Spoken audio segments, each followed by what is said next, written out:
24 février 2021, bonjour à tous et à tous et bienvenue à votre flash d'information sur Malikona Web TV.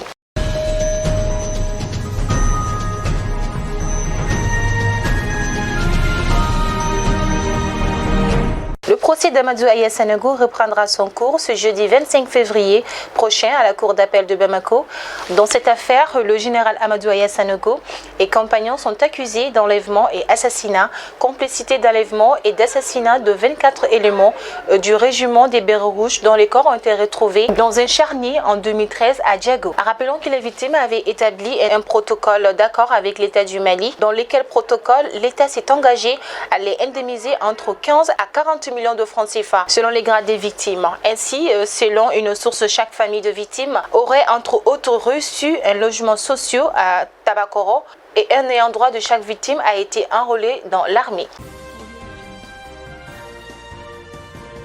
Notre pays, le Mali, vient d'obtenir un accord décaissement immédiat d'un montant de 57,6 millions de dollars US, soit environ 31,9 milliards de francs CFA, de la part du Fonds monétaire international FMI, à l'issue de son conseil d'administration qui s'est tenu ce lundi 22 février 2021 à Washington. Cet accord de décaissement intervient dans le but de soutenir le Mali dans la mise en œuvre de son programme de réforme économique orienté vers la lutte contre la crise sanitaire de la Covid-19, la réduction des dépenses non prioritaires, la stabilité macroéconomique à court terme et la viabilité budgétaire à moyen terme, ainsi que les mesures favorables à la croissance et à la lutte contre la pauvreté.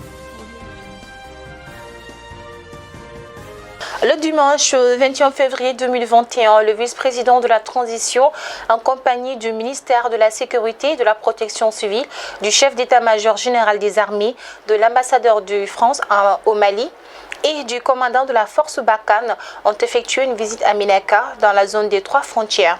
Après la visite aux unités légères de recherche et d'intervention des FAMA et aux forces spéciales Takuba, la délégation a rencontré les notabilités de la ville.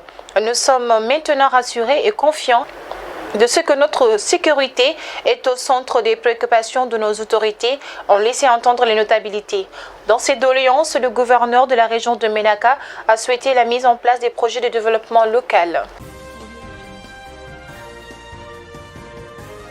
Lors du lancement de la 5e édition de la Semaine de la jeunesse contre la corruption, le président de l'Office central de lutte contre l'enrichissement illicite, Moumouni Guindo, a invité la cellule d'appui aux structures de contrôle de l'administration, le contrôle général des services publics, les inspections ministérielles, la cellule générale des services publics, les inspections ministérielles, la cellule nationale des traitements des informations financières, le bureau du vérificateur général, l'Office central de lutte contre l'enrichissement illicite, le comité de suivi des recommandations issues des états généraux sur la corruption, le pôle économique et financier, le pôle judiciaire spécialisé et doublé d'efforts afin d'endiguer ce fléau de la corruption et de l'enrichissement illicite dans notre pays. Cette lutte, a-t-il dit, s'inscrit dans la droite ligne de la vision clairement exprimée par Bandao, président de la transition, qui dans son discours d'investiture a promis de mener une lutte implacable contre le phénomène à travers l'objectif zéro impunité. Sous la présidence de Mahaman Kounta, l'association des cheminots retraités du Mali s'est réunie le 20 février 2021 à la maison des cheminots retraités du Mali pour échanger sur les difficultés auxquelles le chemin de fer est confronté. Les anciens travailleurs du chemin de fer qui avaient massivement pris part à cette rencontre ont été invités. L'État malien a associé les acteurs prenants du secteur à la recherche de solutions. Les membres de l'association ont déploré le manque de résultats des missions qui ont été effectuées par l'État en Afrique du Sud, en Côte d'Ivoire et aux États-Unis dans le cadre de la commande des locomotives. Selon eux, l'échec de ces missions est dû au fait qu'il n'y avait eu d'analyse des caractéristiques techniques des locomotives, l'état des rails et des infrastructures.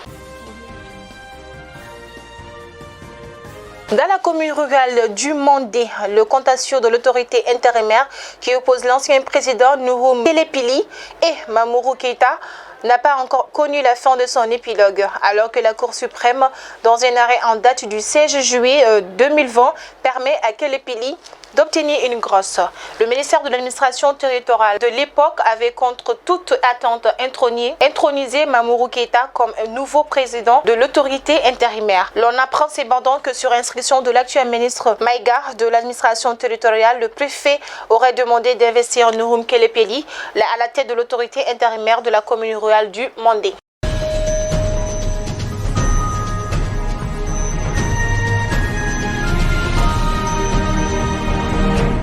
À présent, place à l'actualité internationale. En Guinée, recherchée par les services de son pays, la Guinée, Issa Kaba, accusé d'être un baron de la drogue, a été arrêté par les services de renseignement maliens et remis aux autorités guinéennes.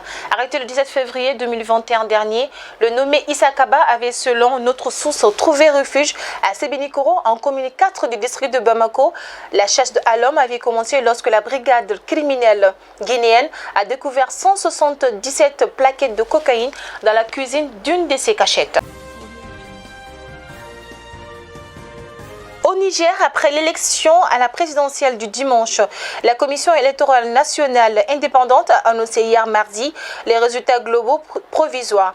Ces résultats proclament le candidat du parti au pouvoir, M. Mohamed Bazoum, gagnant avec 55,7% des voix contre 44,25% pour Mahaman Ousmane, candidat de l'opposition. 2 heures avant la proclamation des résultats, la coordination de campagne de Mahaman Ousmane a fait une déclaration pour contester ces résultats, notons que ces résultats seront soumis à l'analyse de la Cour constitutionnelle.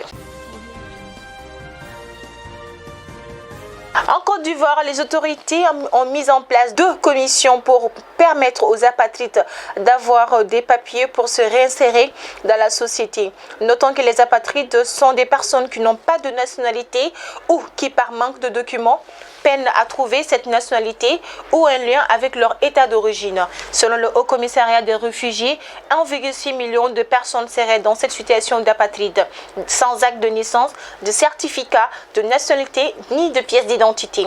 Ces personnes ne peuvent donc pas passer de diplôme, se faire soigner dans un hôpital, se marier ni d'ouvrir de compte bancaire. C'est ce qui met fin à votre flash d'information. Merci à tous et à tous de l'avoir suivi et surtout bon suite de programme sur Malick Konafani Web TV.